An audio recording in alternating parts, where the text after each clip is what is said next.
자, 월요일 7시가 되면 항상 시작하는 선제국어 월요 라이브. 오늘 반갑습니다. 여러분들과 함께 지금부터 자, 한 주를 또 힘차게 시작하는 월요 라이브를 시작을 해보도록 하겠습니다. 반갑습니다.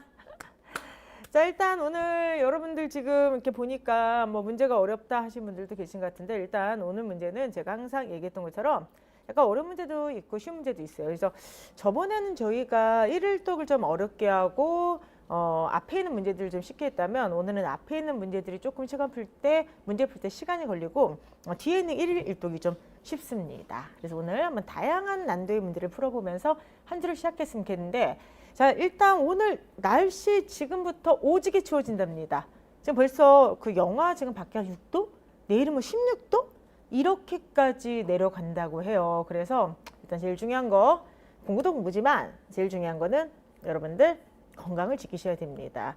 한 주를 뭐 어떻게 보내시는지 모르겠습니다만, 저도 지난주에 너무 바빠가지고 정신이 없다가 어제는 정말 원 없이 잤어요.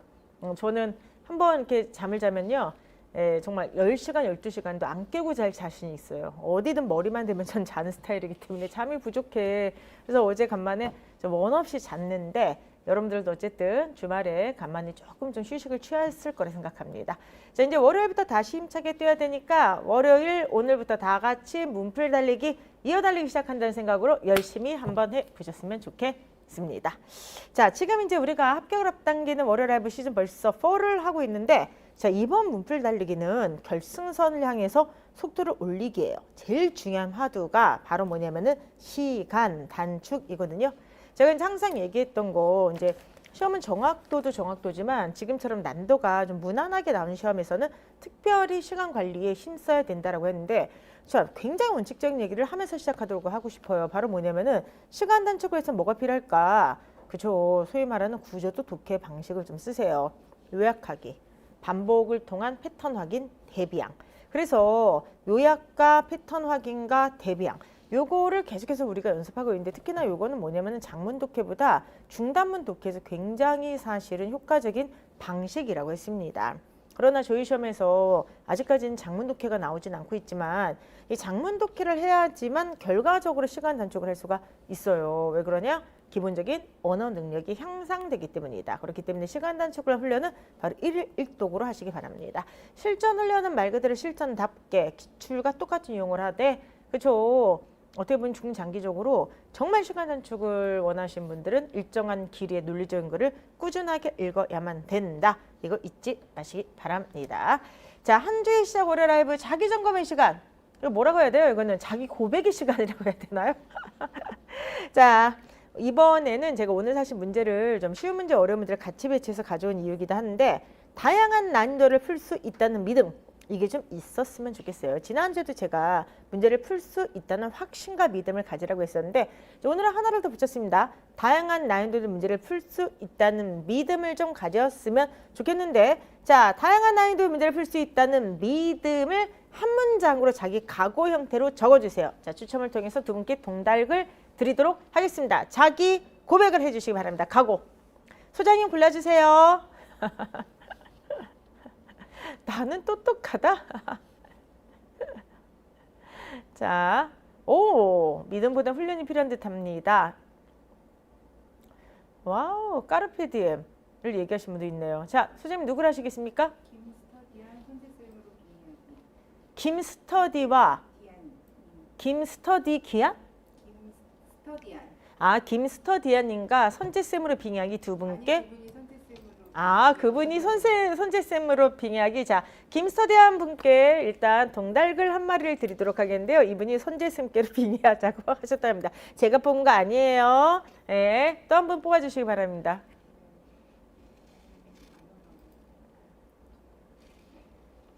제가 뽑아도 돼요? 아까 그 죽은 시인의 사회에 쓰신 분이 계세요. 그렇죠? 까르페디엠이라고 얘기를 했는데, 어찌 되었든 간에 아까 누구셨어요? 예, 그 위쪽에 있어서 그 죽은 시인의 사회를 쓰신 분께 전 좀 드리고 싶습니다. 그 아마 죽은 시인의 사회라고 하는 영화를 아시는 거 보니까 어쨌든 간에 좀 같은 세대에 공감했던 영화였던 것 같습니다. 자, 그분 좀 누군지 좀 빨리 좀 올려주시겠습니까? 접니다라고 좀 올려주셨으면 좋겠어요. 그래서 오늘 일단 동달글 2마리 두 분께 쏘아드리면서 시작을 한번 해도록 하겠습니다. 자, 오늘 일단 다양한 난이도의 문제라고 했는데 아직 정답지는 나오지 않았는데요. 현재까지는 일단 논리가 좀 어려웠을 거라 생각하고 뒤에 독해가 또 한 문제가 어렵지 않았을까 생각합니다. 1번 문제 어떻게 잘하셨어요? 못하셨어요? 1번 정도는 잘할 수가 있어야 되는데 뭐가 틀렸을까? 일단 봅시다. 공공 언어 바로 쓰기 원칙이죠. 그럼 피동사동, 생략, 대등구조 뭐 이런 게 나와 있습니다.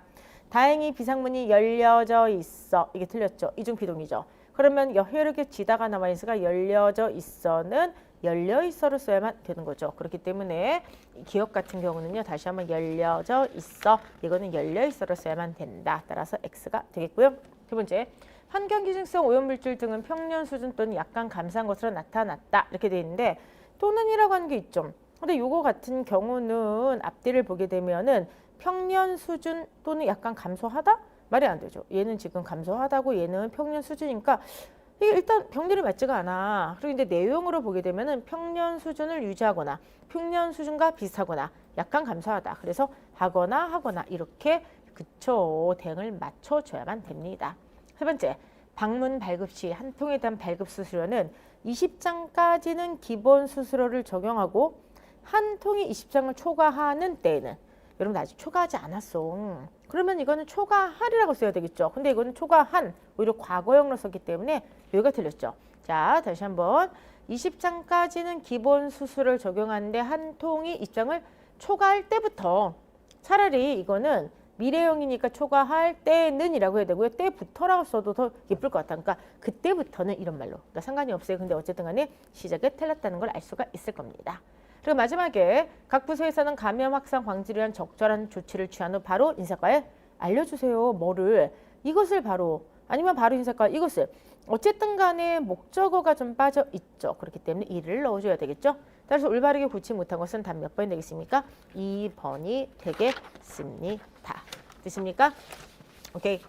자, 그래서 어쨌든 1번 문제 아마 무난하게 푸셨을 것 같은데요. 아우, 죄송해요. 저 갑자기 코가 여기가 너무 건조해가지고 좀 그러네요. 근데 1번은 어쨌든 무난하게 푸셨을 것 같은데 만약에 1번 문제에서 좀 어려움을 느끼신 분들은요. 공부서는 하면 됩니다. 하면 되기 때문에 일단 집약조를 이론을 먼저 공부를 하신 다음에 유형을 익히셔서 문제를 푸셨으면 좋겠어요.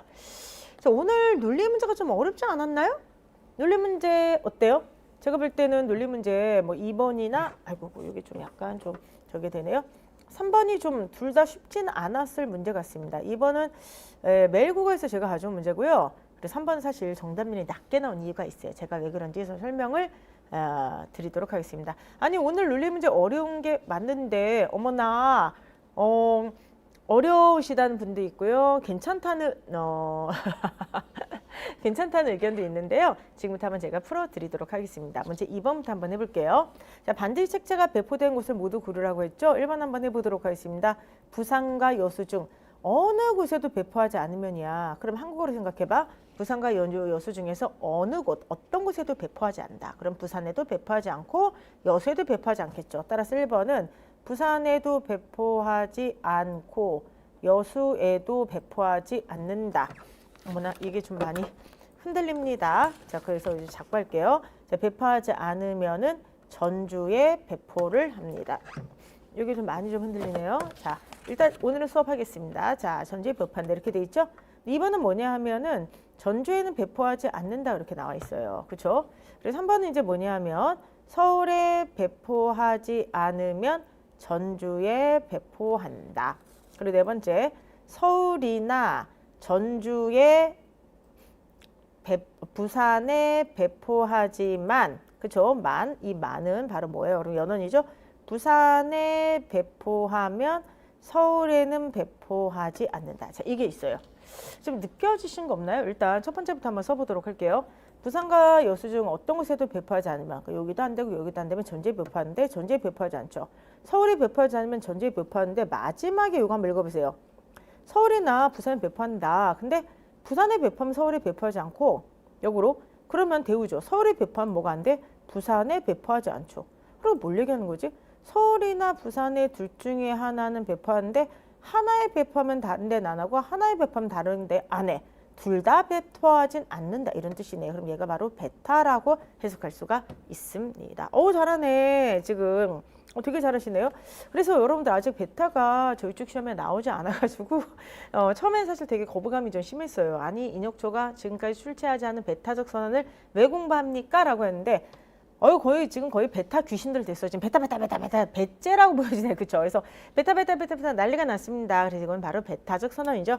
베타적 선언이라고 하는 거는 A이거나 B인데 자 원래 선언은 얘 둘 다 되는 경우 그 다음에 하나만 되는 경우의 수가 이렇게 세 가지가 나오게 되는데 이 중에서 첫 번째를 지우는 걸 베타라고 해요. 뭐냐면은 양쪽을 다 인정하는 경우를 지워버리는 겁니다. 근데 문제가 이게 이제 논리에서도 그렇지만 한국어로 얘를 갖다 얘기할 때 그 어감을 잘 이해하면서 읽어야 되는데 이런 게 대표적인 베타예요. A나 B에 내가 선택을 할 건데 한쪽을 선택하면 한쪽을 안 할 거야. 이런 얘기. 그러니까 이 말은 뭐냐면은 A와 B 중에 내가 선택을 할 건데 그러나 A에 만약에 배포도 하고 그러니까 A에도 배포하고 B에도 배포하는 건 아니야. 즉 요거는 뭐냐면은 A에 배포하지 않거나 B에 배포하지 않을 거야. 이건 뭐냐면은 A 하면 B에 안 해. 역으로 이건 뭐냐면 B에 하면 A에 안 해. 이 논리식이 써지게 되는 겁니다. 그러니까 쉽게 얘기하면은 여기 있는 이 경우의 수가 다 한국어로 표현된다 생각하면 돼. 내가 A나 B 둘 중 하나를 선택할 건데 둘 다를 선택하는 것은 아니야. A를 선택하지 않거나 B를 선택하지 않을 거야. A를 선택하면 B를 선택하지 않고 B를 선택하면 A를 선택 안 할 거야. 이런 경우의 수가 다 한국어로 표현된다 생각을 하시면 돼요. 아시겠죠? 그래서 어찌 되었든 간에 네, 감사합니다. 이게 이제 여러분께서 푸시면서 얘가 베타구나 이거를 좀 보시면서 이제 여러분께서 봐야만 된다고 하는 거죠. 됐습니까? 자 그럼 일단 이제 여러분들과 함께 지금부터 이게 베타라는 걸 알았으니까 한번 문제를 풀어보도록 하겠습니다. 문제 한번 풀어보도록 하죠. 그럼 2번부터 시작하면 되겠죠? 2번이 확정이니까 낮 전주죠. 3번은 확정이네? 그럼 서울이야.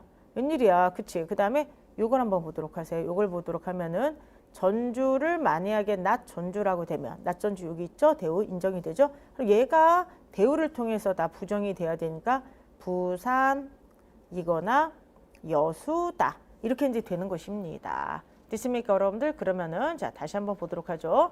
만약에 내가 자 여기 나왔죠? 자 뭐예요 여러분들? 그쵸. 만약에 내가 낮 전주면 서울이죠. 그쵸? 그래서 낮 전주면 서울이다. 이렇게 돼 있는데 그 다음에 여기를 갖다가 대우로 만들면은 부산이거나 여수다. 지금 이렇게 돼 있어요.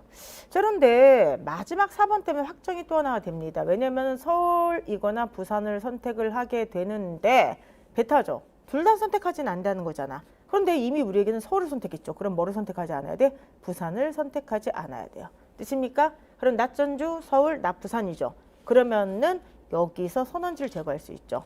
부산이거나 여수 둘 중 하나 선택하는데 부산을 선택하지 않았죠. 그럼 무조건 여수는 선택해야 되죠. 이렇게 되는 거죠. 그러면 결과적으로 서울하고 여수가 선택이 되는 거죠. 정답은 몇 번이 되겠습니까?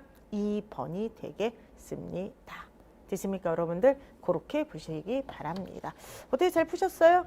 그래서 저는 이번 문제를 통해서 이 표현 방식을 좀 익혔으면 좋겠습니다. A나 B를 선택하지만 A를 선택하면 B를 선택하지 않고 B를 선택하면 A를 선택하지 않는다. 이 말은 뭐냐면은 A와 B를 동시에 선택한다는 건 거짓이다. 이거랑 똑같다 그랬습니다. 아시겠죠? 잘 보셨습니다. 그래서 자 지금 거의 이제 베타적 선은 귀신들이 되고 있는 것 같습니다. 2번의 답은 2번이 되겠어요. 그러면은 3번을 한번 풀어보도록 하겠습니다. 3번 문제. 다음 글의 내용이 참일 때 자, 읽어보죠. 가비에 반드시 수강을 해야 되는 과목은 무엇인가? 한번 해보도록 하겠습니다. 자, 이 문제가 지금 아마 가장 어렵다고 많은 분들이 얘기를 하셨을 거예요. 근데 이게 어려운 이유가 있어요. 왜 그럴까? 왜 그러냐면은 이 문제가 제가 지금 이 마지막에 5번이 있어. 그리고 2가 있어. 그래서 이건 원래 오지선다 문제고요. 그리고 이거는 7급 비셋입니다. 7급 비셋이에요. 7급에 이게 2023년과 22년 아마 비셋 문제였을 거야. 근데 이제 7급 비셋 문제들이나 아니면 5급 비셋들 중에서도 저희가 풀만한 문제들이 분명히 있습니다. 그래서 이제 제가 왜 이 문제를 한번 가져왔냐면은 이제 어떻게 보면 우리가 배웠던 최고 확장 팩트를 이제 보여주는 거예요. 근데 솔직히 풀 수 있습니다. 풀 수 있고요. 오케이. 그러면서 이제 여러분들이 이 문제를 한번 아직 못 푸신 분들은 괜찮아. 앞으로 연습하면 되고 어려운 문제니까 못 푼다. 이렇게 생각하면 되는데 푸셨던 분들은 자신감을 가지세요. 저희가 이제 막상 시험에 뚜껑이 열리게 되면 어떤 문제가 나올지 모르잖아요. 근데 아무리 어려워도 이것보다는 안 어려워. 그러니까 만약에 새로운 유형의 문제가 나와도 차분히 생각하면 분명히 풀 수가 있다라고 하는 것입니다. 한번 풀어보도록 하겠습니다. 1번에 자 한번 해보죠. A를 수강하면 B를 수강하지 아이고 옆에다 쓸까요? 자 한번 해보도록 하겠습니다. 1번에 A를 수강하면 B를 수강하지 않는다. 그 다음에 2번에 그 않고니까 어차피 연원지 단순화가 되잖아. 따로 쓸게요. B를 수강하지 않으면 C를 수강하지 않는다. 이렇게 할게요. 그러니까 B를 수강하지 않으면 C를 수강하지 않는다. 3번에 D를 수강하지 않으면 C를 수강하고 4번에 A를 수강하지 않으면 E를 수강하지 않는다. 5번에 E를 수강하지 않으면 C를 수강하지 않는다. 이렇게 됐죠. 그러니까 이걸 보게 되면은 우리가 보통 조건문을 3개에서 4개까지 풀었는데 갑자기 조건문이 1, 2, 3, 4, 5, 5개가 나오니까 멘붕이 되는 거예요. 이거 조건문 5개 이거 어떻게 막 이렇게 난리가 되는 거죠. 그러면은 자 생각해보죠. 우리가 항상 배웠던 거 한번 생각해 봅시다. 자 우리는 항상 뭐라 생각했죠? 그쵸. 조건문이 여러 개가 있으면 가원 3단을 쓰든지 아니면 단수 3척 쓰든지 귀를 쓰는 거잖아. 왜냐면 조건문은 확정이 아니야. A면 B다라 되어 있을 때 이 조건문은 단수 남축이죠. A를 가져와. 그럼 내 B를 인정해 줄게. 그거 외에는 아무것도 인정하지 않습니다. 그렇기 때문에 다시 한번 여러분들 여기 나온 이 조건문은 바로 단수 남축으로 확정이 그러니까 정권이 확정이 돼야지만 후권을 인정한다는 그런 내용뿐이 없습니다. 그럼 지금부터 한번 여기에 있는 이 내용들을 한번 보도록 하겠습니다. 자, 한번 다시 한번 좀 보도록 하세요. 째려봐. 자, 조건문이 여러 개가 있으면 일단 째려보셔야 돼요. 그럼 째려보게 되면 뭐가 되냐? 자, 봅시다. A면 낫 B죠. 가운산 왜 낫 B면 낫 C. 낫 C면 D. 여기까지 일 때 인정되는 것 같아. 그러면은 이걸 한번 써보도록 할게요. A이면 낫 B죠. 근데 낫 B면 뭐야? C죠? 낫 C죠? 될 때까지 써봐. 그럼 낫 C면은 D. 이렇게 되는 거죠. 자, 근데 두 번째 낫 A가 나왔어요. 약간 느낌 오시죠? 그러면 낫 E죠. 낫 E면 C죠? 낫 C. 이렇게 이제 나오게 됩니다. 여러분들 우리가 배중률 많이 배웠잖아. 이 세상에 존재하는 건 A이거나 낫 A거나 두 개뿐이 없단 말이야. 근데 A를 선택해도 낫 C가 나오고 A를 선택하지 않아도 낫 C가 나온다는 말이에요. 그럼 여러분들 이거는 이러나 저러나 시작 낫 C 이렇게 봐야 되죠. 물론 그 귀류로 풀어도 돼. 그러니까 푸는 방식이 되게 다양하고 지금 선택지를 봤더니 결과적으로 그쵸 가정을 뭐 딴 걸로 해도 답이 나옵니다. 그래서 뭐 여러분께서 편한 걸로 하시되 저는 이제 우리가 항상 배웠던 게 가원 3단 항상 배웠잖아. 그러니까 당황하지 마시고 그냥 있는 것끼리 막 연결을 해보라는 거야. 그럼 있는 것끼리 연결을 해보게 되면 어떤 게 이제 발생을 하냐 하면은 비슷한 게 보이게 됩니다. 가원 3단을 최대한 연결할 때 A면 낫 B, 낫 B면 낫 C. 그럼 해봐 끝까지 낫 D면은 낫 C면 또 D야. 그치? 근데 이게 A가 아니다가 나왔죠. 아하 이제 약간 느낌이 와야 돼. 왜냐하면 결과적으로 A이거나 A가 아니거나 두 개뿐이 없으니까 A여도 낫 B, 낫 C. 그 다음에 낫 A여도 C자, 낫 D, 낫 C. 그러면 이러나 저러나 C자, 낫 C. C가 확정이 되는 겁니다. 낫 C가. 그럼 낫 C가 확정되면 그 다음 확정될 수 있는 게 뭐가 있습니까? 2번 쓸 수가 없죠. 왜냐면은 후권 긍정이니까 쓸 수가 없고 3번 쓸 수가 있겠습니다. 3번 같은 경우는 낫 C면 C자, D. 확정이 되죠? 자, 5번 쓸 수가 없습니다. 왜냐하면 낫 C가 후권에 있기 때문에 후권 긍정이 됐죠? 그렇기 때문에 결과적으로 3번 D. 이렇게 되는 것입니다. 이러나 저러나 낫 C. 아니 뭐 귀류로 풀어도 상관없어. 귀류로 풀었을 때 얘를 가지고 풀었을 때 만약에 얘를 그렇죠. 하나가 이제 그 뭐죠? 틀렸다고 가정을 하고 문제를 풀면 모순된 결론이 나오잖아. 그러면은 결과적으로 전제를 부정하면 되니까. 근데 얘는 그냥 딱 연결되는 게 가운 3단을 통해서 그쵸. 그냥 바로 모순된 결론을 풀 수 있는 걸로 양도를 하는 게 더 빠를 것 같아서 그냥 한번 해봤습니다. 아 지금 어떻게 찌우님? 지금 저기 쭈님. 쭈님께서 처음으로 100점 맞았다고 너무 지금 좋아하십니다. 그래서 여러분들께서 지금 너무 좋아하시는데 100점 하신 분들도 있고 틀리신 분들이 있는데 하면은 당연히 됩니다. 됐습니까? 그래서 여러분께서 하면 되기 때문에 끝까지 열심히 노력을 해보셨으면 좋겠습니다. 아시겠죠, 여러분들? 자, 그래서 여러분들이 한번 문제를 한번 같이 이렇게 풀어봤는데 어떠세요? 오늘 이 문제를 가지고 온 게 실제 저희 시험에서 이런 시험까지는 5개보다 한 4개 정도 나오겠죠. 근데 전제 4개를 통해서 우리가 규류나 아니면 방금 했던 이런 배중를 통해서 정답 찾는 연습은 정말로 많이 했습니다. 그거라니까 전제 5개도 할 수가 있는 거야. 항만 늘어나는 거지 난도 자체, 항이 늘어나는 게 난도가 올라가는 것이긴 하지만 새로운 내용이 들어간 건 절대 아니다. 그렇게 보시기 바랍니다. 아시겠죠, 여러분들? 그래서 어찌되었든 간에 3번의 정답은 몇 번이 된다? 4번이 된다. 정말 잘 푸셨습니다. 그렇게 보시기 바랍니다. 오케이. 자, 우리가 한번 매운맛으로 3번을 풀어봤는데 이제 3번 문제를 통해서 자신감을 뿜뿜 올리시면서 공부를 하셨으면 좋겠고요. 결과적으로 제가 이제 노리는 게 이거거든요. 결과적으로 이제 우리가 다양한 난도를 풀 수 있다는 믿음이 있어야지 첫 번째 자신감이 생기고 두 번째는 시험 문제 어떤 변수가 나와도 흔들리지가 않고요. 그리고 또 하나는 빨리 풀 수가 있습니다. 그래서 여러분들 자 오늘의 그 라이브는 특히나 다양한 난도를 풀 수 있다는 믿음을 통해서 우리가 속도를 높이자는 것이었으니까 틀리신 분들은 속상해하지 마시고 앞으로 많이 연습하면 된다. 풀 수 있다. 그 생각을 하시기 바랍니다. 오케이. 자, 지금 그 카페에서 또 이제 공단기 그 홈페이지에서 정말 다양한 이벤트를 하고 있다고 해요. 그래서 나 위확, 나의 위치 확인 서비스. 자, 위치 확인 지금 이벤트를 지금 진행하고 있으니까 여러분들 어쨌든 간에 열심히 응모하셔가지고 상품 타가시기 바라고요. 또 하나가 바로 뭐냐면은 온라인 서점에서 결승선 구매 내역 인증하면은 포인트를 이제 드린다고 합니다. 그래서 어찌 되었든 간에 여러분들 출발선 시작했으면 결승선까지 고고고 뛰어가시고요. 오늘 실강에서 벌써 저희는 11회차를 풀고 있습니다. 아니 실강과 똑같이 속도를 맞추는 것보다 본인의 속도대로 달리는 게 중요합니다. 그렇기 때문에 여러분들 열심히 본인 속도대로 달려갔으면 좋겠습니다. 아시겠죠? 오케이. 저 어떡하죠? 저 콧물이 계속 나오는데 이거 지금 생방송 아니에요? 라이브잖아. 이거 어떡해. 잘못하다가는 콧물을 그쵸? 생방으로 계속해서 떨어뜨리면서 수업을 할 것 같은데 날씨가 지금 갑자기 추워지고 있는데 요 안에 사실 지금 강의를 하는 이곳은 되게 건조해요. 근데 저희가 뭐 이렇게 틀 수가 없어. 그러다 보니까 제가 비염 환자지 않습니까? 그래서 코가 가만히 있지 않네요. 진짜 영감님 흥해요. 감사합니다. 감사한데 그냥 여러분들 어쨌든 간에 왜 그럽니 감사합니다. 공단기 대표 미녀 강사신데 어쩌나라고 하시는데 제가 알아서 한번 처리해 보겠습니다. 들이켜 마시든지 흘리든지 두 가지뿐이 없다 생각합니다. 그렇죠? 아니면은 완전히 안에서 말려버리든지. 자, 어쨌든 이 더러운 이야기를 하면서 즐거워하는 우리 이 시간에도 지금 어쨌든 우리 실력은 올라가고 있다고 생각을 하시기 바랍니다.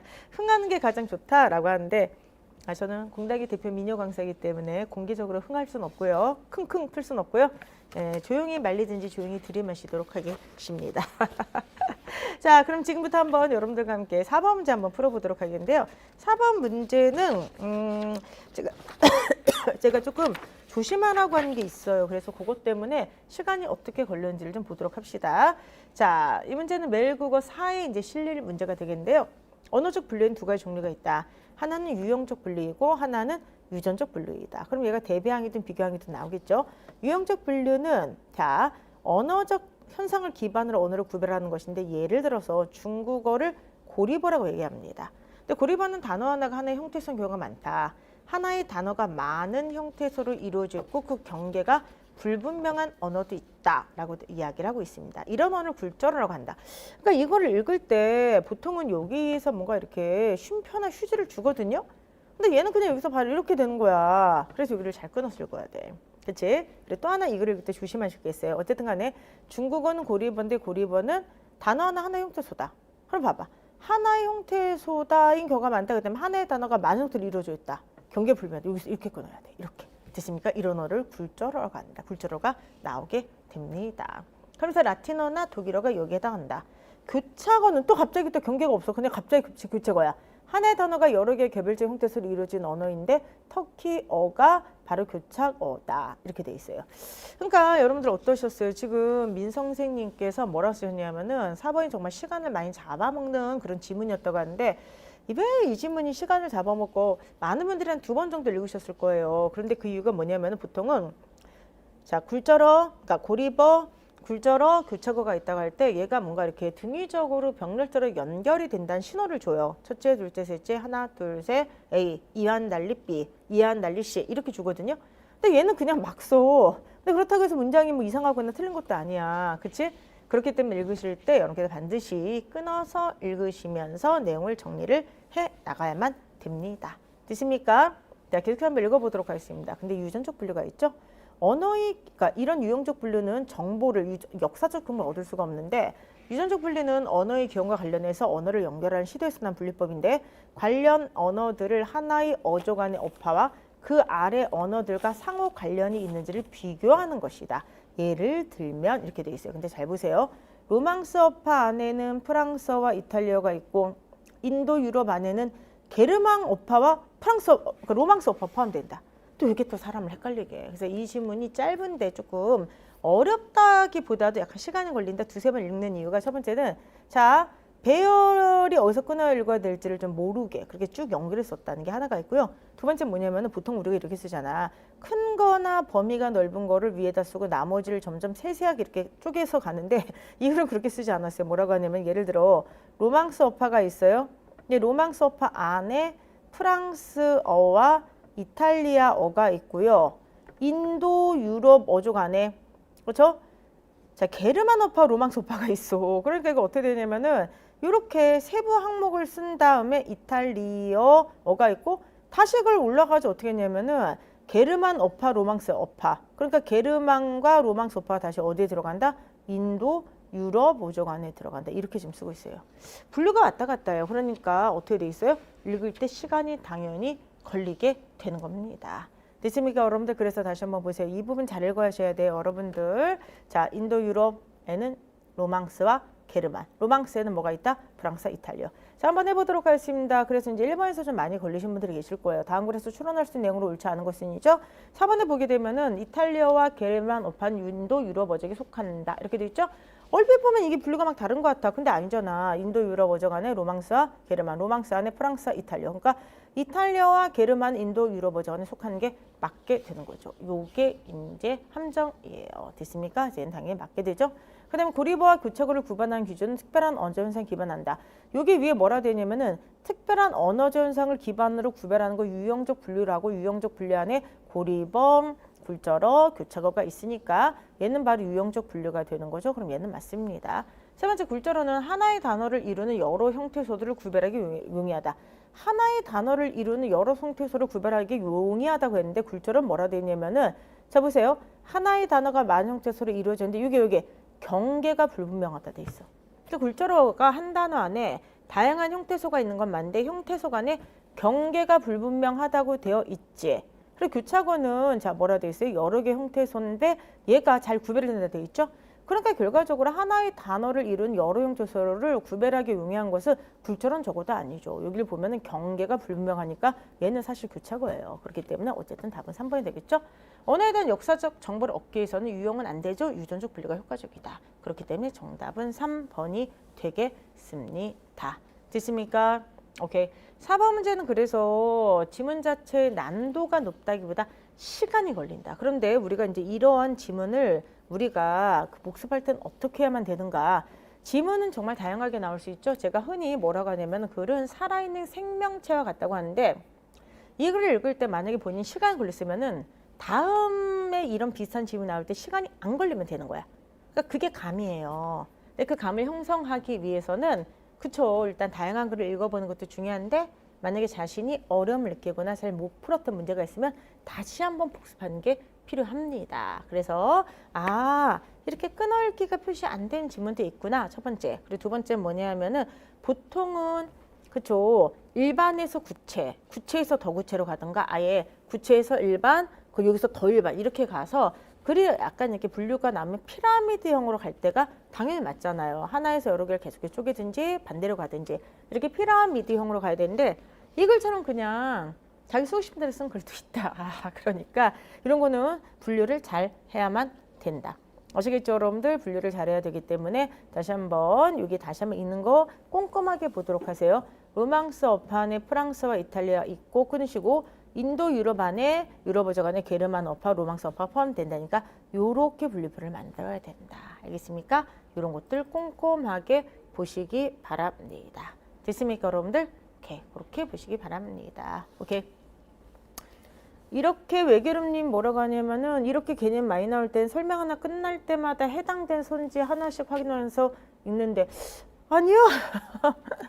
아니 그건 좀 아닌 것 같습니다. 왜냐하면 이걸 일일이 1대1로 대응하면서 찾기에는 문제가 어떻게 나올지도 모르고 케바케하긴 하지만 그리고 이게 이제 여러분들이 지금 봤을 때 다시 보니까 이렇게 읽어야지를 않은 거지 그냥 가서 읽을 땐 첫 번째 읽고 풀어야 되는데 그런 게 어디 있습니까? 그래서 이거를 부분 읽고 선지 읽고 부분 읽고 선지 읽고 부분 읽고 선지 읽고 하는 거는 사실은 그건 전 별로 추천하지 않습니다. 모든 글은 일단 읽을 때 쭉 읽으시고 다음에 다시 읽을 만한 부분이 있으면 다시 빨리 찾아가서 읽기 위해서 표시를 하는 것이지 부분적으로 확인하던 시간만 굉장히 많이 걸릴 때가 많습니다.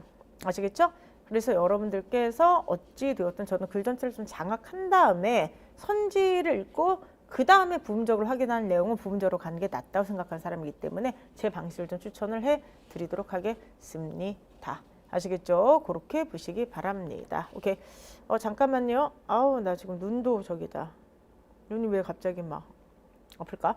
자, 어찌되었든 간에 여러분들, 그러니까 결과적으로는 감이 되게 필요한 것 같아요. 그러니까 문제에 따라서 제가 항상 얘기하지만 절대적인 문제풀이 방식은 없습니다. 근데 이제 문제는 뭐냐면은 우리가 사후적으로는 그걸 평가할 수 있거든요. 아, 이 지문은 이렇게 읽었어.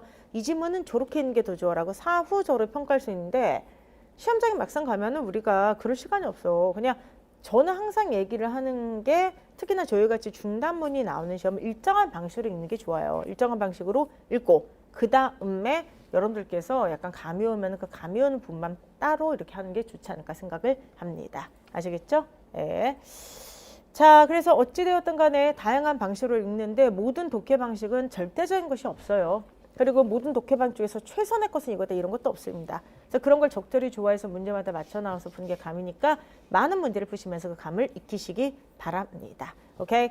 자, 5번 문제 한번 풀어보도록 하는데 5번 문제 잘 푸셨어요? 5번 문제는 아이고 잘 푸셨네. 근데 사실은 요거는 선택지를 갖다가 지우면서 푸는 것도 중요하지만 사실은 여기 나오는 필요충분 조건이란 말을 충분히 이해하셨는지 좀 보셨으면 좋겠습니다. 요것도 이제 기출문제에서 그죠? 선지만 좀 바꿔서 이렇게 하나만 이렇게 저기에서 낸 건데 한번 이 문제를 좀 풀어보도록 하겠습니다. 아, 영감님 쉬우셨어요? 자, 한번 해보도록 하겠습니다.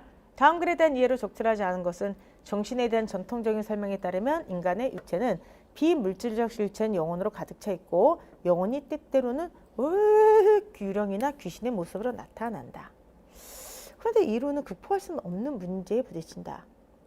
유령은 여기 비물질적인 실체인데 이게 어떻게 물질과 상호작용을 하는가? 무형의 비실체가 어떻게 번쩍이고 쿡 찌르고 삑소를 내는 외부 세계에 반응하고 팔다리를 움직이게 만드는가? 그뿐 아니라 정신은 곧 뇌의 활동임을 보여준 엄청난 증거들도 극복할 수 없는 문제다. 이렇게 지금 얘기하고 있습니다. 됐습니까? 그럼 생각 한번 해보세요, 여러분들. 자, 여기. 자, 인간의 육체는 비물질적 실체는 영혼으로 가득 차 있고 영혼이 유령이나 귀신으로 나타나는데 아니 비물질적 실체가 어떻게 물질과 상호작용하는가 그렇기 때문에 여기 나와 있는 거 바로 3번은 맞게 되는 겁니다. 지능에 대한 전통적인 설명 방식은 내적 모순으로부터 자유롭지 않다. 정신에 대한 설명은 자유롭지 않다라고 지금 이야기를 하고 있습니다. 맞죠, 여러분들? 그렇기 때문에 여러분께서 그 일문란에서 보게 되면 결과적으로 비물질적인 어떤 영혼, 정신, 지능이라고 하는 게 물질적인 것과 상호작용한다는 것에 대해서 알 수가 없다. 이렇게 지금 이야기를 하고 있습니다. 그러면서 이제 정신은 뇌의 활동을 보여준 증거로도 설명할 수 없다. 이렇게 나와 있죠. 그러면 이제 두 번째, 정신에 대한 두 번째 의견을 보죠. 어떤 특별한 형태의 물질에서 발생하는 것으로 보는 의견도 있다. 피노키오는 목수 제페토가 발견한 그 마법의 나무에서 생명력을 얻죠. 그러나 이러한 신비의 물질은 어디에도 발견되지 않았다. 그러면은 뇌조직이 신비의 물질이 아닌가 생각해 볼 수가 있다. 다윈은 뇌가 정신을 분비한다고 했고 최근의 철학자 존설은 뇌조직의 물리적 특성이 정신을 만들어낸다고 주장을 했어요. 그럼 선택지 거기 보게 되면은 1번. 다인과 존설은 뇌 조직이 인간 정신 근원이라 주장했다. 그러니까 뇌 조직이 정신을 만들어낸다. 그런데 뇌종양 조직이나 접시 안의 배양 조직은 물론이고 모든 동물의 뇌 조직에도 똑같은 종류의 세포, 막 기공, 화학물질들이 존재한다는 사실을 생각해봐라. 만약에 뇌 조직에서 이 정신이 만들어진다고 한다면 야, 비슷한 물질을 가지고 있는 조직을 가지고 있는 다른 동물에는 왜 이런 인간의 정신이 없어? 그 모든 세포 조직이, 신경세포 조직이 동일한 물리화학적 특성들을 갖고 있지만 그것들 모두가 인과 같은 지능을 보이지 않는다. 여기 지능, 위에서 얘기했던 바로 정신으로 치환이 된 거죠. 물론 인간 뇌를 구성하는 세포 조직의 어떤 측면이 우리의 지능의 필수인 것은 사실이지만 이러한 물리적 특성들만으로 정신이 형성된다고 하는 것은 충분하지 않다. 이렇게 돼 있죠. 이 부분. 뇌를 형성하는 세포 조직이 지능에 필수적이다. 필요 충분 조건 나왔네. 그치? 근데 그 물리적 특성들로만으로 정신 만들어는 충분하지 않다. 이렇게 지금 이야기를 하고 있습니다. 문제는 그 안에 있는 패턴 속에 있는 어떤 것이다. 지금 이렇게 이야기를 하고 있습니다. 그럼 이거 어떻게 일을 해야 될까? 자, 우리 한번 충분 조건, 필요 조건 한 번만 더 해보도록 할게요. 자, 다시 한번 얘가 충분 조건이야. 얘가 필요 조건이야. 충분 조건과 필요 조건 어떻게 하면 쉽다 그랬죠, 여러분들? 그렇죠. 충분 조건은 있으면 돼. 오늘도 수업했는데 있으면 있어, 있으면 돼. 이게 충분 조건이에요. 근데 필요 조건은 뭐냐면은 쉽게 얘기하면 없으면 안 돼, 안 돼. 이게 바로 필요 조건이 되는 겁니다. 무슨 말이냐? 이건 제가 항상 설명했죠. 근데 오늘 제가 수업 시간에 이렇게 설명했어요. 우리가 지금 필기 시험 합격을 위해서 노력하잖아. 근데 필기가 합격한다고 해서 바로 공무원이 됩니까? 그건 아니죠. 이게 안 되는 거잖아. 무슨 말이냐면은 필기를 본 다음에 또 면접도 봐야 돼요. 그래야지 공무원이 될 수가 있습니다. 근데 역으로 만약에 필기가 합격하지 않으면은 우리는 아예 공무원이 되는 기회조차 날려버리는 거야. 공무원이 될 수가 없는 거죠. 그럼 얘는 자 보세요. 없으면 안 되는 거죠. 그럼 없으면 안 돼. 이거는 얘는 뭐가 되는 거야? 필요 조건이 되는 거야. 알겠습니까? 그럼 만약에 있으면 무조건 돼. 이거는 충분 조건이 돼야 되지만 얘가 있다고 해서 얘가 있는 건 아니죠. 그러니까 얘 같은 경우는 충분 조건이 아니다. 이렇게 평가를 해주는 거예요. 아시겠습니까? 정리 한번 해보도록 하면 그래서 이거를 간단하게 조건식으로 얘기하면 P면 Q에다가 있다고 합시다. P가 있으면 Q는 있어, 있으면 있어, 있으면 돼. 따라서 얘는 충분 조건이 되는 거죠. 근데 대우를 생각해 보세요. 얘가 없으면 너도 안 돼. 그럼 없으면 안 되죠. 그럼 얘는 무슨 조건이 되는 거야? 필요 조건이 되는 겁니다. 되십니까? 그렇기 때문에 다시 한번 있으면 있어, 필기, 그러니까 충분, 없으면 안 돼, 그러면 필요 이렇게 생각할 수가 있는데 이걸 그럼 읽어봅시다. 자, 뇌를 구성하는 세포 조직이 지능의 필수기다. 그러면 얘가 없으면 안 돼 이런 거죠. 얘는 분명히 필요 조건이야. 그런데 물리적 특성이 있다고 해서 지능이 꼭 생기는 건 아니지. 그럼 얘는 있으면 무조건 되는 아니다. 얘는 그러면 필요 조건이지만 뭐는 아니라는 거야? 충분 조건은 아니야. 이런 뜻이 아니겠습니까? 되십니까? 그렇기 때문에 틀린 것은 몇 번? 3번이 틀린 것은 그러니까 2번은 뭐가 되겠어요, 여러분들? 이것도 그러니까 2번이 뭐가 되게 적절한 것일까? 2번이 되겠습니다. 뇌를 구성하는 세포 조직의 물리적 특성은 그러니까 세포 조직이 있다고 합시다. 뇌에. 그렇죠? 뇌에 세포 조직이 있다. 뇌 조직이라고 합시다. 근데 얘가 있다고 해서 무조건 지능이 생기는 건 아니죠. 즉 충분 조건은 아니야. 하지만 중요한 건 얘가 없으면 안 되죠. 필수적이다. 없으면 안 된다. 그렇기 때문에 뇌 조직이 없으면 지능은 뇌 조직이 없으면 지능이 생기지가 않게 되는 거죠. 없으면 안 되게 되는 거야. 그렇기 때문에 얘 같은 경우는 필요 조건이지만 충분 조직은 아니다. 아까 필기 합격으로 생각하세요. 정시 보통나게. 필기 합격이 없으면 공무원 절대 될 수가 없어. 필요 조건이죠? 근데 필기 합격한다고 해서 바로 공무원 되는 거 아니야. 왜? 면접이 있어야 되니까. 그래서 충분 조건은 아니다. 됐습니까, 여러분들? 그래서 정리하게 되면은 충분 조건 있으면 있어, 있으면 돼. 필요 조건은 없으면 안 돼. 없으면 절대로 안 되는 거죠. 이거를 필요 조건이란다. 정리되셨죠? 그래서 나머지는 다 맞고요. 2번은 틀리게 되겠습니다. 오케이, 6번 문제. 강화약한 문제 한번 풀어보도록 하겠는데요. 6번 문제 같은 경우는 이게 3번과 함께 정답이 좀 떨어지네요. 자, 한번 해보도록 하겠습니다. 사회학자 데이비스는 대중매체가 수용자에게 미친 영향과 관련해서 제3자 효과 이론을 했다. 근데 이건 뭐냐면은 대중매체 영향력을 차별적으로 인식하는 거죠. 그러니까 자신보다 다른 사람들에게 더 크게 나타나려고 믿는 경향이 있다고 하는 거예요. 일종의 자기 과신 효과다. 이렇게 얘기를 합니다. 나보다 남들이 크게 영향을 받아. 이렇게 얘기를 한다는 거죠. 자, 제3자 효과는 대중매체가 전달한 내용에 따라 다르게 나타난다. 예컨대 대중매체가 사회적으로 바람직한 내용을 전달할 때보다 유해한 내용을 전달할 때 사람들에게 미친 영향력을 더욱더 크게 인식한다. 자신보다 다른 사람들에게. 이러한 인식은 수용자의 구체적 행동에도 영향을 미쳐서 제3자 효과가 크게 나타날수록 심의, 검열, 규제하는 정책을 지지한다라도 있어요. 요약 한번 해보세요. 제3자 효과는 뭐가 되는 거죠? 자신보다도 타인들이 더 영향을 많이 받는다. 그리고 이제 두 번째는 바람직한 내용보다도 유해한 내용을 전달할 때 그죠? 타인들이 더 유해한 내용을 전달할 때 타인들이 더 영향력을 크게 받는다. 바로 이것이라고 볼 수가 있습니다. 됐습니까, 여러분들? 자, 그럼 우리 한번 이거 정리를 한번 해보도록 하겠습니다. 자신보다 타인. 그 다음에 두 번째는 바로 뭐냐 하면은 그쵸, 긍정적인 내용보다 부정적인 내용일 때 더 크게 영향을 받는다. 이렇게 이제 볼 수가 있겠습니다. 자, 그럼 지금부터 여러분들 6번 문제를 한번 풀어보도록 하겠는데, 이러한 제3자 효과 이론을 강화하는 거예요. 그러면은 첫 번째부터 한번 해보세요. A는 TV에 나오는 과대 광고에, 그러니까 이게 해악을 끼치는 거죠. 어떻게 보면 긍정적인 게 아니죠. 가장 큰 피해자가 다른 사람이 아니라 자신이라 강조하며 고소장을 제출했다. 그럼 이거는 여러분들 이 고소장에 너무 이렇게 목매어서 보지 마시고요. 어떤 내용이 되는 거죠? 자, 해악을 끼치는 광고가 나왔는데 거기서 가장 크게 영향을 받는 건 바로 자기였다. 가장 큰 피해자.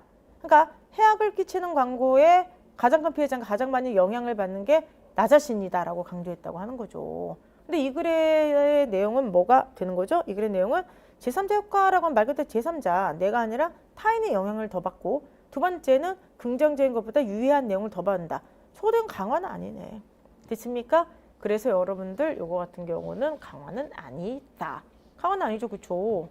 내용이 일치가 안 되잖아. 그 다음에 두 번째 B는 인터넷 포르노몰이 자신보다도, 이건 해악이죠. 다른 사람에게 부정적인 영향을 미칩니다. 그러면서 마지막에 규제에 찬성한다. 규제에 찬성한다. 일치네. 강화. C는 자신의 미디어 메시지에 숨겨진 의도를 정확하게 자신은 파악할 수 있지만 타인은 미디어 메시지를 파악하지 못해 쉽게 설득당하거나 현혹된다. 다른 말로 하면은 자기를 과신하는 거죠. 그러니까 뭐라고 합니까? 자, 대중매체 영향력이 자신보다 다른 사람들에게 더 크게 나타난다. 계속해서 얘기하는 게 이거잖아요. 그럼 이거 같은 경우는 나는 정확히 파악할 수 있지만 타인들은 파악 못해. 타인들은 나쁜 영향을 많이 받아. 이건 뭐야? 강화죠. 정답 몇 번? 4번이 되겠습니다. 됐습니까? 이렇게 푸시기 바랍니다. 됐습니까? 오케이. 그래서 여기까지 해서 우리가 한번 6번 문제까지 풀어봤습니다. 어떻게 잘 푸셨습니까? 이제 오늘은 제가 말씀드렸던 것처럼 3번 문제 같이 좀 어려운 문제를 가져와서 한번 다양한 문제를 풀어보자. 이러한 걸로 컨셉트를 잡았기 때문에 아마 전체 문제를 풀 때 1번부터 6번까지를 푸는데 시간이 좀 많이 걸렸을 것 같고, 또 하나 만만해 보이지만 은근히 좀 안 읽히는 게 대표적으로 요 4번 문제. 이거는 정답률과 상관없이 시간을 보세요. 시간을 생각보다 많이 쓰셨던 분들이 좀 있을 것 같습니다. 그리고 아마 대부분의 분들이 글을 두세 번 읽으면서 문제를 풀었을 거예요. 그래서 4번 같은 경우는 좀 시간을 많이 이렇게 쓰게 되는 것이고요. 그 다음에 이제 아까 얘기했던 5번은 시간보다도 요 선택지를 정확하게 이해할 수 있는지를 보세요. 필요 충분 조건이 아니게 되는 거죠. 그래서 오늘은 한번 간단하게 여러분들과 함께 충분 조건과 필요 조건을 살짝 한번 복습 한번 해봤는데 있으면 있다, 없으면 없다. 알겠습니까? 그런 식으로 좀 보셨으면 좋겠습니다. 지금 4번에 대해서 막 자기 고백하시는 분들이 있어요. 저도 4번 안 읽혔어요. 저도 4번 안 읽혔어요. 막 그런데 괜찮아요. 그러니까 이런 질문을 가져와서 훈련용으로 쓰는 거야. 그래서 우리가 이제 계속 제가 훈련이란 말을 굉장히 좋아하는데 결과적으로는 실전하면 잘 보면 되잖아. 근데 실전에서 잘 보기 위해서는 계속 만만히 문제를 푸는 건 별로 중요하지 않고요. 어느 정도까지 문제를 푼 다음에는 약간 함정에 빠질 수 있는 문제, 자기 실력보다 조금 더 어려운 문제, 까딱하면 틀릴 수 있는 그런 문제를 좀 반복해서 풀어보셔야만 됩니다. 아시겠죠? 그래서 여러분들께서 그런 문제를 푸시면서 실력을 올리셨으면 좋겠습니다. 자, 여러분들 자, 결승전 챌린지 크루에 합류하세요. 지금 저희가 문풀 달리기를 하고 있는데 이런 문풀 달리기는 혼자 하면은 외롭습니다. 혼자 달리게 되면 여러분들 그쵸, 내가 빠른지 느린지도 모르겠고 그 다음에 동기부여도 안 될 때가 있습니다. 그렇기 때문에 저희가 결승선까지 문풀 달리기를 하기 위해서 그쵸, 여러분들과 함께 챌린지를 지금 계속해서 하고 있습니다. 챌린지 기간 동안에 다양한 상품도 준비가 되어 있으니까 여러분들 많이 참여해 주셨으면 좋겠습니다. 아시겠죠, 여러분들? 만찬부, 망관부 꼭 기억하시기 바라고요. 지금 보경문님께서 문보경님이시구나. 전 이미 크루라고 하셨는데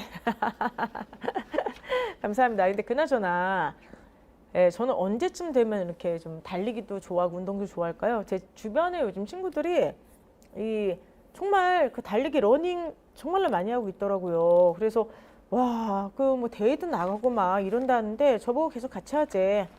저는 잘 모르겠습니다. 일단 등산 좋아하는 친구들은 산이 있기 때문에 오른다고 하는데 산은 보면 되는 거지 왜 굳이 오를까? 달리기 좋아하는 친구들은 같이 달리면 재밌다. 뭐 심박수가 올라가는 기분을 느껴라 라고 하는데 굳이 왜 심박수를 올릴까? 저는 그러고 있기 때문에. 동길쌤이랑 같이 해보자고요? 네, 동길쌤이 저를 끼워주겠습니까? 저 같은 이 저질 체력가에 운동을 못한 사람 끼워주겠습니까? 거기는 뭐 거기 약간 운동 머신이잖아, 그치? 그래서 어찌든 제가 뭐 이런 얘기 해도 되죠? 해도 되죠? 그 동길쌤 만난 지 잡담 쉬어가는 1분 잡담. 동길쌤을 만난 지가 얼마 안 됐을 때 둘이 약간 이제 처음 만나서 약간 서먹서먹 아하하 이러면서 막 저기 하고 있을 때 서로 통성명하고 이랬을 때 그 친구가 굉장히 운동을 좋아하잖아요. 그래서 뭐 운동 얘기를 막 옆에서 계속 하길래 제가 이렇게 슬쩍 물어봤어요. 운동 뭐 좋아하고 막 이렇게 얘기를 해서 근데 저한테 이제 얘기하다가 단백질 쉐이크를 먹으면서 운동하면은 이렇게 근육도 붙고 좋다는 거예요. 그래서 단백질 쉐이크 본인은 그걸 꼭 먹는다. 그래서 제가 난 그런 거 사본 적이 없으니까 좀 추천해 달라고 해서 동길쌤이 링크를 보냈나 그랬어. 그래서 단백질 쉐이크를 이렇게 딱 저기를 했어요. 그걸 봤는데 보통 이제 쉐이크통이라 하면 내가 생각한 쉐이크통이 약간 분유통 뭐 요만한 거에다 이렇게 덜어 먹는 건 줄 알았거든요. 근데 정말 농담이 아니라 개 사료 같은 고양이 사료 같은 그런 단백질 쉐이크가 있는 거야. 와, 그래가지고 어찌 되었든 간에 운동하는 분들은 이 가치관, 세계관이 다르구나. 세계관이. 동균쌤 점점 팔이 옷에 껴요. 그런데 저도 그쵸, 팔이 그쵸, 옷에 낍니다. 옷에 팔이 낍니다. 근데 진짜 이렇게 그쵸, 메론빵님 있죠. 그 5kg짜리 포대, 5kg인지 모르겠지만 거의 포대더라고요. 이렇게 포대 단백질 쉐이크. 그래서 내가 아니 이런 맛없는 가루를 마시면서 꼭 운동을 해야 되나 약간 그랬는데 운동하는 분들은 그게 필요하대. 그래야지 이렇게 근육을 키우고 그런다는 거야. 그래서 어찌 되었든 세계관 자체가 좀 다른 것 같습니다. 그래서 어찌 되었든 간에 그렇습니다. 그래서 자, 어쨌든 우리가 운동을 하기 위해서도 그렇게 뭐 잘 먹어야 되지만 저 공부를 하기 위해서도 잘 먹어야 돼요. 선생님 그럼 뭘 좋아하세요? 저는 이런 거 좋아해요. 이런 거 저의 단백질 덩어리입니다.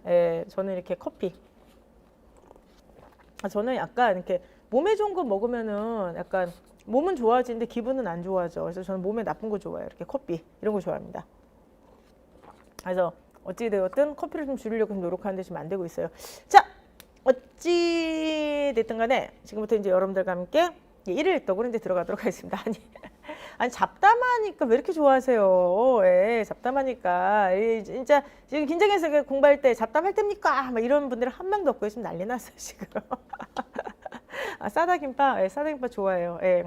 저는 노량진 걸어다니면서 저를 유혹하는 수많은 밀가루들이 있어가지고 되게 힘듭니다. 그래서 되도록 걸어다니지 않으려고 합니다. 자, 이제 다시 이제 집중하시고 이제 우리 일일독 해야 돼. 일일독 수업 끝내야 된단 말이야. 알겠습니까? 우리 열심히 공부를 해야만 됩니다. 아니, 싸다김밥 안 좋아하세요? 싸다김밥 나한테 저기 뭐냐 악광고 좀 만들어 오나? 진짜? 그래서 어찌 되었으면 그쵸? 밀가루가 몸에 좋으면 얼마나 좋을까? 근데 밀가루가 몸에 좋으면 얼마나 좋을까 생각하고요. 밀가루를 튀긴 게 몸에 좋으면 얼마나 좋을까도 저는 생각합니다. 세상에서 제일 맛있는 건 밀가루를 튀긴 거잖아. 그렇지 않아요? 그래서 어쨌든 그게 얼마나 좋을까 생각을 합니다. 자, 우리 이제 그만합시다. 안 되겠습니다. 치킨에 소매까지 나오면 이제 더 이상 이제 나올 게 없습니다. 나올 게 없습니다. 어쨌든 간에 어른 빨리 합격하셔가지고요. 좀 여유 있게 저녁에 진짜 한번 일주일, 이주일을 맘 놓고 놀아볼 수 있는 시간이 빨리 오셨으면 좋겠습니다. 그래서 여러분들 그 시간 올 때까지 지금부터 힘내서 일일 일독 하도록 하겠습니다. 자, 오늘 일일 일독은 집중하셔야 돼요. 오늘 일일 일독은 쉬워요. 왜냐하면 앞에 생각보다 여러분 되게 문제 잘 푸셨어요. 저는 3번, 5번, 뭐 4번 이런 데서 와르르 걸릴 줄 알았거든요. 근데 별로 걸리지 않아가지고 지금 어쨌든 간에 점수 입력하셨던 분들은 잘하셨던 것 같습니다. 제가 그래서 일부러 일일독을 좀 쉬운 걸 가져왔어. 쉬워요. 오늘 전혀 어렵지 않습니다. 정답률이 입증하고 있는데 정답들을 보면은 그쵸 폭발하고 있습니다. 다음 주에는 미리 얘기합니다. 일일독 좀 어려운 거 가지고 오도록 하겠습니다. 기대해 주시기 바랍니다. 자, 들어가도록 하겠습니다. 역사학은 문학이야 혹은 과학이야? 라는 질문에 대해서 사람들의 대답이 다르게 나타난다. 로마 시대는 역사학을 문학의 일부로 간주했다. 이런 경향은 자 18세기 계몽사슬가들에 의해서 지속되었다. 그러니까 문학이다. 이렇게 이제 봤던 거죠. 그래서 여기는 뭐라 되냐면 교훈을 전하는 글이다. 타인을 설득해야 된다. 감동을 줘야 된다. 이렇게 얘기를 했다는 겁니다. 하지만 데비앙 19세기 독일의 역사가들 이렇게 나왔죠. 그래서 실존주의자들이 나오게 되죠. 엄격한 사실을 추구. 이것이 가장 중요하다고 생각했으면 역사학은 정신과학 혹은 문화과학의 일부라고 얘기를 했어요. 그러니까 과학이 있고요. 정신과학이 있고요. 문화과학이 있고요. 그 사이에 들어간 게 역사학이다. 과학보다 굉장히 좁네요. 자, 그래서 과학의 일부가 되는 생각했다. 역사학에서 과학성이 부각이 된 것이다. 과학의 시대를 대표하는 게 바로 데카르트죠. 명백하고 확실한 지식을 진리의 기준으로 삼겼다.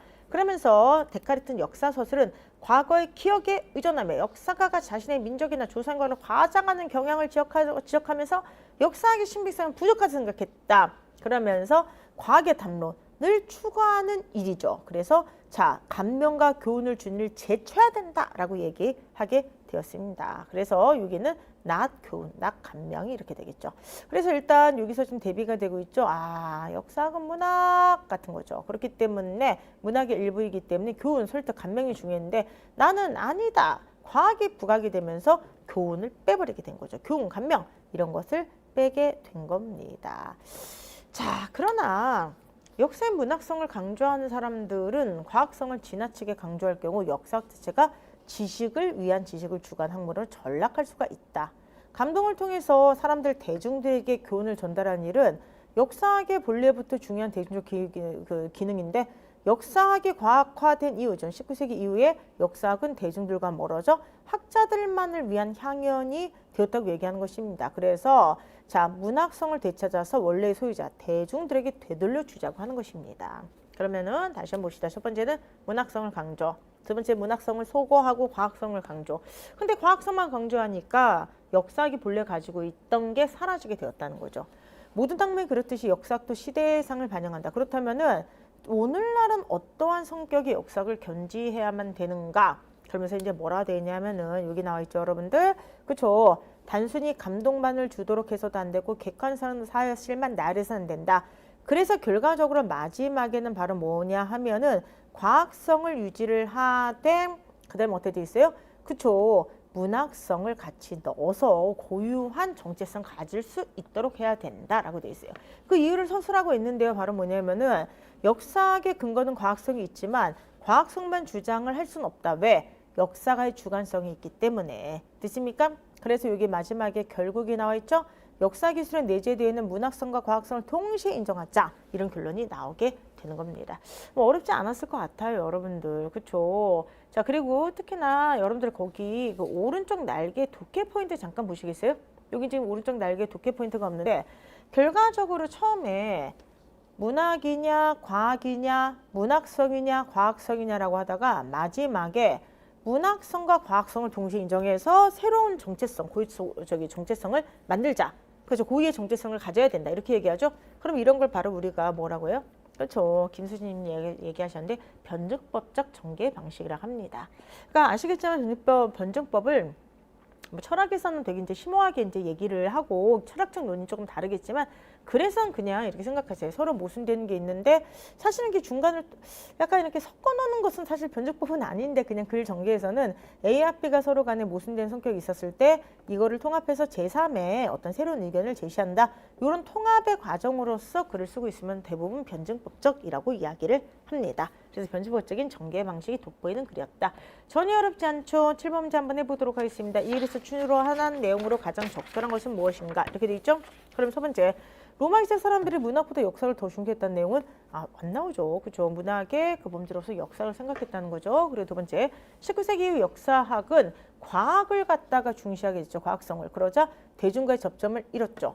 교훈과 감명을 전달하던 본연의 기능을 상실했다. 그대로 나오죠. 답은 2번이 되겠습니다. 세 번째, 역사적 사건 위에 문학적 상상력이 입혀진 건국신화. 그러니까 문학적이라는 것은 결과적으로 허구잖아. 문학의 가장 근본적인 성격은 뻥이라는 거잖아. 허구잖아. 그러니까 이것은 데카르트한테 역사를 받아들여지지 않았겠죠. 데카르트는 실증을 얘기했으니까. 그 다음에 18세기에서 19세기로 넘어가면서 역사학은 과학보다 더 넓은 범위다. 아니죠. 과학에 속했다. 그러니까 자, 지금 전체적인 논의가 역사학은 문학에 속하냐 과학에 속하냐 문학설은 가지냐 과학설은 가지냐 이거잖아요. 그렇기 때문에 4번은 말이 되지 않죠. X. 자, 8번 문제. 다음 중에서 가다의 주장을 분석한 것으로 가장 올바른 것은 무엇이냐? 가. 얘는 뭐예요? 과학성, 그러니까 지금 문학성을 생각하게 된 거죠. 그래서 가 같은 경우는 그렇죠. 문학성을 생각하고 감동을 갖다 얘기하게 되는 거죠. 나는 문학성을 소거하고 과학성을 얘기하면서 실증적인 건, 낮 감동이죠. 근데 타는 다시 문학성을 강조하는 사람들이니 그렇게 되는 거죠. 그러면 가의 주장과 나의 주장은 대립하죠. 가의 주장과 나의 주장은 대립하지 않고 나와 다가 대립하니까 쉽게 나오죠. 정답은 1번이 되겠습니다. 됐습니까? 인증도장 나왔습니다. 합격 후 첫 월급으로 부모님께 드리고 싶은 선물 또는 나에게 주고 싶은 선물을 써서 인증해 주시기 바랍니다. 와우. 합격 후 첫 월급으로 부모님께 드리고 싶은 선물 또는 나에게 준 선물을 써서 카페 인증 이벤트를 참여해 주시기 바랍니다. 자, 이거 우리 한번 해볼까요? 오늘 이거 1일도 되게 쉽고 일찍 끝날 것 같으니까 자, 일단 이거부터 빨리 하세요. 라이브 인증 이벤트 빨리 진행해 주시기 바랍니다. 합격 후 첫 월급으로 부모님께 드리고 싶은 선물 또는 나에게 주고 싶은 선물은 무엇인가요? 자, 쉬었어요? 빨리 인증부터 해. 알겠습니까? 부모님이 손정원 셰프 좋아해서 외식하러 가고 싶어요. 아이고 정말 효녀 효자들 좀 다 계십니다. 자, 한번 해볼까요? 아이고 저 때문에 알바하시는데 그만두게 해드리고 싶어요. 아이고 좀 감동적이네요. 그쵸? 그렇습니다. 제가 좀 들으면서 약간 뭉클하네요. 자, 근데 우리 분위기 이렇게 처지면 안 돼요. 지금부터 제가 문제 내겠습니다. 문제 내도록 하겠습니다. 자, 합격 후 첫 월급으로 부모님께 드리고 싶은 선물 또는 나에게 주고 싶은 선물 가장 기발한 거를 올리시는 분들께 제가 통닭을 쏘겠습니다. 통닭을 쓰겠습니다. 같이 여행 가고 싶어요. 너무 멋져요, 다들. 근데 가장 기발한 거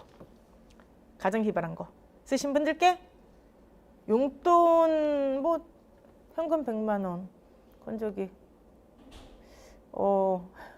닌텐도 스위치